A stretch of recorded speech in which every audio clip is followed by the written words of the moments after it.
यार मेरी मौजूदगी अभी गया शहर में गया जी में है और मैं यहाँ पे मौजूद हूँ एक आ, नाम के ये मोहताज नहीं है। जाने माने शख्सियत लगभग 44 साल इन्होंने गया के प्रसिद्ध कॉलेज मिर्ज़ा गालिब कॉलेज में अपना योगदान दिया है और कई तरह के समाज सेवी रह चुके हैं।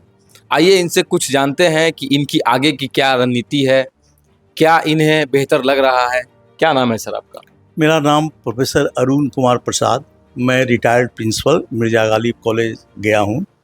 कितने वर्ष लगभग आप मिर्ज़ा गालिब में दिए हैं? मिर्ज़ा गालिब कॉलेज में मैं 44 वर्षों तक अपनी सेवा दिया है और जो हमने गालिब कॉलेज में सेवा दिया है वो बहुत ही अच्छे वातावरण, बहुत ही अच्छे माहौल में हमारा जीवन गालिब कॉलेज में बीता है। किस किस पद पे सर मिर्ज़ा गालिब कॉलेज में रहे हैं? मैं सबसे पहले तो एज ए लेक्चरर ज्वाइन किया था, उसके बाद मैं रीडर हुआ और करीब 27 वर्ष तक मैं विश्वविद्यालय आचार्य के पद पर रहा हूँ। और कॉलेज ने मुझे एनएसएस का प्रोग्राम अफसर, उसके बाद कंट्रोलर ऑफ एग्जामिनेशन, फिर मैं 22-23 साल तक मैं मिर्ज़ा गालिब कॉलेज का वाइस प्रिंसिपल रहा हूँ। फिर बाद में प्रिंसिपल होकर मैं रिटायर किया। कई बार सुनने को आया कि लगभग 3 से 4 बार प्रिंसिपल रहे हैं वहाँ। हाँ, जब भी कभी कॉलेज में कुछ ऐसी स्थिति आई है जहाँ मेरी ज़रूरत हुई है तो मैं 4 बार उस कॉलेज में प्राचार्य पद पर शोभित रहा हूँ।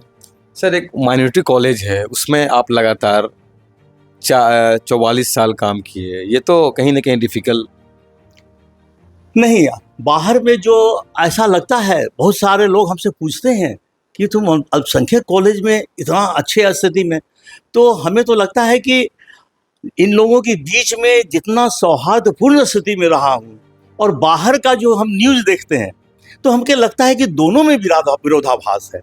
जो इन लोग का स्वभाव है, जो शांति का, जो अपनापन का, वो मुझे यहाँ मिला है। लेकिन जब बाहर का न्यूज़पेपर देखता हूँ, जब यहाँ बहुत सारी बातें सुनता हूँ तो हमें लगता है कि वो सब अन्याय है, वो सब बातें वास्तव में सामाजिक स्तर पर वैसी स्थिति नहीं है जो हम बाहर में न्यूज़ में देखते हैं। कई छात्र भी आपके ऐसे होंगे जो कई तरह के नौकरी, कई तरह के अफसर के रेट में होंगे। बहुत सारे मेरे छात्र हैं मेरे कॉलेज में, आईए से लेकर एमए तक और बीसीए, बीबीएम, बायोटेक, ये सारी पढ़ाइयाँ होती हैं और प्रत्येक साल कम से कम 15 से 20 हज़ार लड़के निकलते हैं। उन सभी लड़कों से वाइस प्रिंसिपल था तो मेरी भूमिका छात्रों के प्रति बड़ा ही सकारात्मक रहा है। मैं छात्रों के हर एक कठिनाइयों को दूर करने का प्रयत्न किया हूँ, तभी तो मुझे हमारा कॉलेज का जो शासी निकाय है वह मुझे इन सब पदों पर हमेशा हमें स्थापित करता रहा। कहीं ना कहीं गुरु माना जाता है। आके आप 44 साल दिए हैं तो कई एक हज़ार बच्चे ऐसे होंगे जो आपके चरणों को अभी भी स्पर्श करते हैं। एकदम सही बात है। हम 2 घटना आपको बतलाते हैं। पिछले साल मैं बेंगलोर से गया आ रहा था और एयरपोर्ट पर उतरा। एयरपोर्ट पर देखे उतरने के बाद 2 लड़के और 1 लड़की दौड़े हुई मेरे पास आई। वो लड़की का नाम सना था और 2 लड़का था। वो तीनों जो तो है वो तीनों शिक्षक हो चुके थे।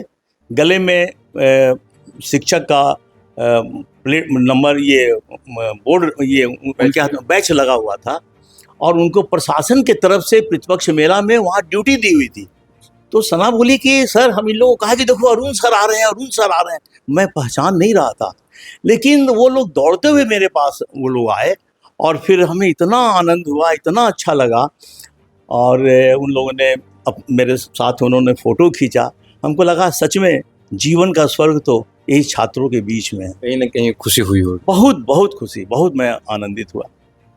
कई तरह के सामाजिक कार्यकर्ता में भी रहे हैं सर, आप अभी भी कई जगह पे हो। मैं नगर विकास परिषद का उपाध्यक्ष रहा हूँ और नगर विकास परिषद गया के जो मुद्दे हैं, गया के जो सामयिक मुद्दे हैं, जैसे कि कभी पानी की समस्या, कभी बिजली की समस्या, कभी नगर निगम के द्वारा जो कर बढ़ाया जा रहा है या जो अन्य समस्याएं हैं, उन समस्याओं के लिए मैं हमेशा आंदोलित रहा हूं।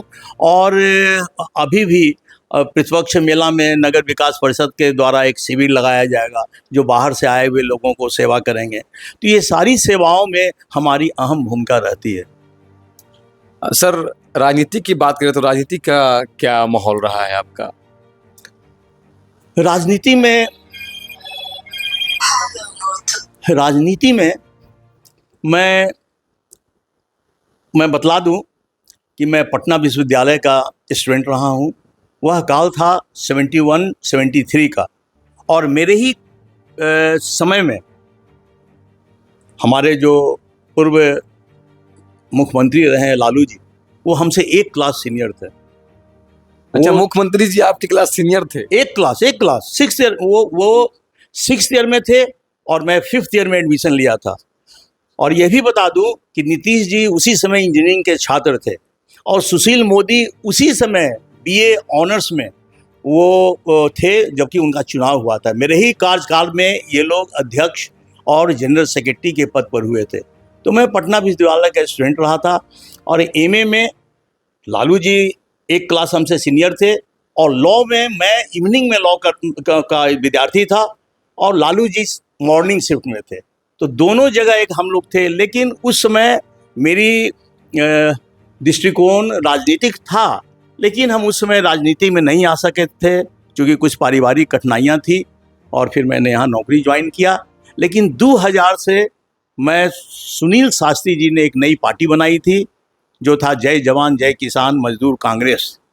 उन्होंने मुझे बिहार प्रदेश का अध्यक्ष बनाया, और उनके नेतृत्व में मैंने 15 लोगों को टिकट बांटा था, जिसमें गुरुआ और यहाँ बोधगया के भी कैंडिडेट थे। और शास्त्री जी आकर ये दोनों जगह उन्होंने अपना भाषण भी दिया था। बाद में वो कांग्रेस में मिल गए, मैं भी कांग्रेस में मिल गया, और करीब 15 साल तक मैं कांग्रेस में रहा हूँ। पिछले साल मैंने कांग्रेस से रिजाइन करके जन स्वराज पार्टी में आया। अच्छा, नई पार्टी जो जन स्वराज आई है उसमें ज्वाइन किया आपने। क्या बेहतर देखा सर इस पार्टी में जिसको ज्वाइन किया आपने? हमें ऐसा लगा कि यहाँ पारदर्शिता ज़्यादा अच्छा है, और इनकी सोच बिहार के विकास की है। इनकी सोच जो है कि बिहार का कैसे विकास हो, बिहार कैसे अग्रणी हो। क्योंकि हम भी ये अनुभव करते हैं कि बिहार में अशिक्षा ज़्यादा है, बेरोजगारी ज़्यादा है, भूखमरी ज़्यादा है, और बिहार से पलायन ज़्यादा हो रहा है। तो ये चीज़ों को रोकने के लिए हमारे जो माननीय सूत्रधार हैं इस जन स्वराज पार्टी के, माननीय प्रशांत किशोर जी, वो बहुत ही कदम से बहुत ही अपने दृढ़ इच्छा शक्ति से इसको रोकने का प्रयास कर रहे हैं।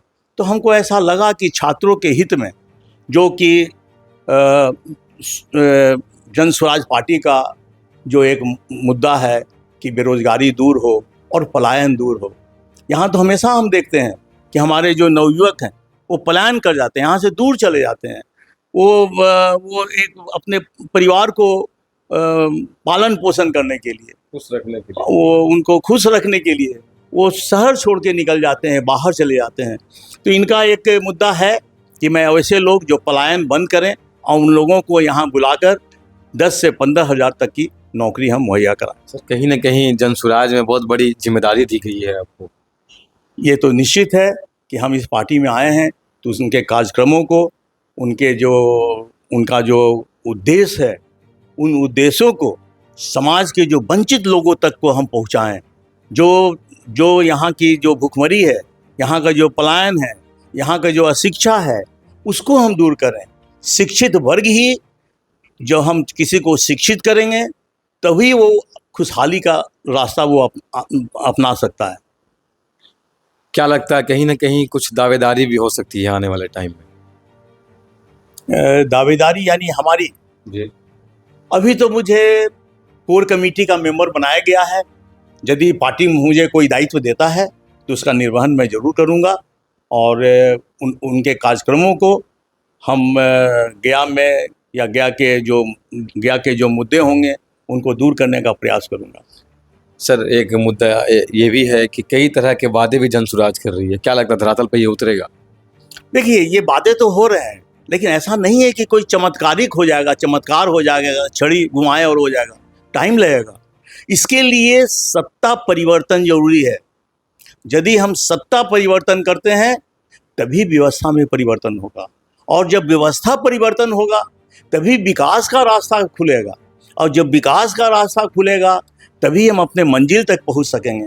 इसमें तो समय लगेगा, 10 साल जरूर लगेगा, लेकिन सबसे पहले हमें सत्ता परिवर्तन करना जरूरी है, तभी व्यवस्था परिवर्तन होगा, और जब व्यवस्था परिवर्तन होगा तभी हम विकास के रास्ता की ओर आगे बढ़ सकेंगे। सर, वोट को लेकर अभी कई तरह के मामले चल रहे हैं। वोट मतलब वोटर लिस्ट को लेकर उस पर क्या कहेंगे? देखिए, वोटर लिस्ट है, भारत जो है एक प्रजातांत्रिक राज्य है और देश है, और ये प्रजातंत्र में सभी लोग को बोलने का अधिकार है। यदि जो लोग इस मुद्दे को उठा रहे हैं तो चुनाव आयोग पर इसको ध्यान देना चाहिए। चलिए, तो ये थे हमारे साथ अरुण कुमार जी, जो पूर्व प्राचार्य मिर्जा गालिब कॉलेज के रह चुके हैं और साथ साथ कई तरह के समाज सेवी आपने सुना रह चुके हैं। चलिए, मिलते हैं फिर अगली वीडियो में, तब तक के लिए नमस्कार। धन्यवाद।